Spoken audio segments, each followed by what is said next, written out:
Bonjour messieurs, dames. Cette vidéo pour vous parler d'une affaire assez curieuse.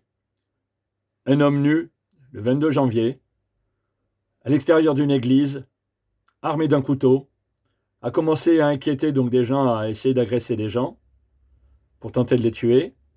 Les forces de l'ordre sont arrivées, donc il s'est réfugié dans l'église et a commencé à s'en prendre donc aux gens qui étaient à l'intérieur de l'église. Il y avait un groupe dans l'église, il n'y a pas eu de blessés, il n'y a pas eu de morts. Donc il a voulu agresser physiquement ces personnes. Les forces de l'ordre l'ont abattu. Encore une affaire de couteau, de port d'armes prohibées, d'armes blanches. C'est assez récurrent en France, malheureusement. Cet homme, certainement, donc n'est pas un terroriste, d'après les faits. Il ne jouissait pas de toutes ses facultés mentales. S'est-il enfui d'un hôpital psychiatrique? Était-il sur l'effet de l'alcool et de la drogue? On ne sait pas. L'affaire, bien sûr, va être donnée donc au juge d'instruction pour enquête.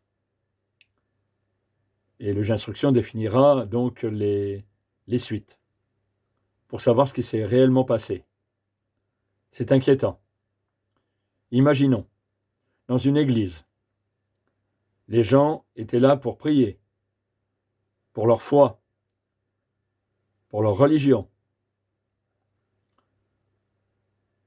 Faux ou terroriste? Là est la question. Ce qui est grave, c'est que c'est un lieu de culte, une église. Cet homme-là est rentré dans un lieu de culte avec une arme à la main, un couteau. Cette fois-là, ça s'est bien passé.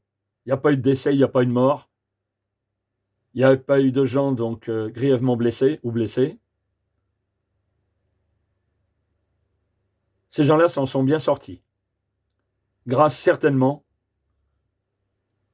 à l'héroïsme et à la rapidité d'intervention des forces de l'ordre. Je leur dis bravo.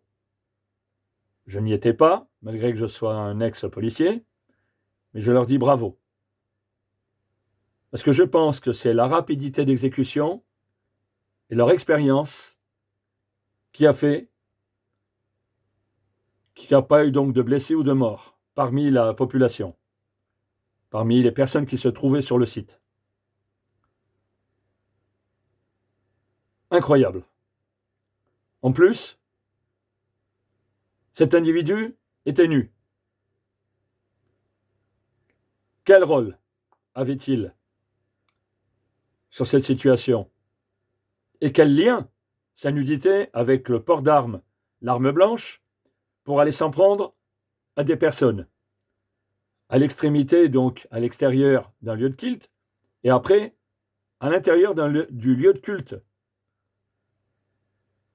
C'est incroyable. On peut encore se poser des questions. On vit une société complètement désorganisée. Il n'y a plus de point de repère. L'alcool, florissant. Les prises de drogue, encore une fois. Le terrorisme, bien évidemment. Pour le moment, on n'en saura pas plus puisque l'individu a été tué. Donc, il ne peut plus parler. Il ne peut plus expliquer, ni devant les tribunaux, ni devant qui que ce soit, ce qu'il faisait là. L'enquête le déterminera. C'est une affaire assez sordide sur le contexte. Il n'y a pas eu de mort, il n'y a pas eu de blessés, je vous le répète. Mais c'est d'autant plus une affaire extraordinaire et curieuse sur la forme. Je pense que cet individu ne jouait plus de ses facultés mentales. Avec alcool, drogue, peut-être. Mais imaginez, vous vous promenez tranquillement, vous allez à votre culte, vous allez voir votre famille, vous êtes dans un restaurant, un cinéma, dans une gare, dans un aéroport et un individu comme celui-ci qui se présente pour tuer. Alors je pense qu'il était déterminé à tuer, sinon il n'aurait pas eu une arme. Ça aurait été l'exhibitionnisme, il serait nu, sans arme. Quel lien entre les deux? Je l'ignore. Vous l'ignorez certainement. On verra à la suite de l'enquête. Mais soyez prudents, dans la rue, partout. Soyez vigilants, je sais. Ça paraît complètement absurde que je vous donne ces paroles, mais soyez prudents. Soyez prudents dans votre environnement. Les gens qui vous approchent, que vous ne connaissez pas. Soyez prudents, vigilants. Je vous remercie de m'avoir écouté. Je vous souhaite bonne soirée. Merci, messieurs, dames. Et n'hésitez pas à vous abonner sur ma chaîne. Merci.